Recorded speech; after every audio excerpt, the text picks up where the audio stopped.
Bonsoir à tous et bienvenue dans ce bilan hebdomadaire. Regain d'inquiétude et prise de bénéfices ont dominé depuis lundi.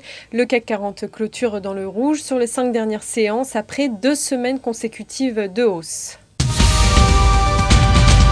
Du côté des valeurs, TF1 est lanterne rouge sur le SBF 120 cette semaine. Le titre est pénalisé par les perspectives maussades du marché de la publicité. Dans ce contexte, plusieurs analystes ont dégradé le dossier, une tendance qui pèse également sur M6. Lourde chute aussi pour France Télécom, sanctionnée par plusieurs analystes cette semaine. Et puis les pétrolières ont perdu du terrain, pénalisées par la chute des cours de brut. Parmi les rares hausses de la semaine, on retiendra EADS, dont l'actualité est toujours marquée par son projet de fusion avec BAE Systems.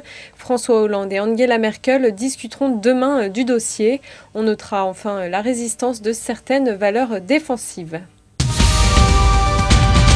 On s'arrête cette semaine sur l'Espagne qui tarde à solliciter l'aide de la Banque centrale européenne. Madrid est donc au centre du regain d'inquiétude observé cette semaine sur la place parisienne.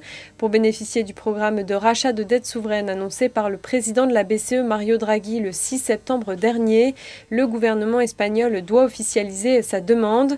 D'après les dernières rumeurs du jour, Madrid envisagerait justement d'accélérer sa réforme des retraites pour bénéficier de ce programme.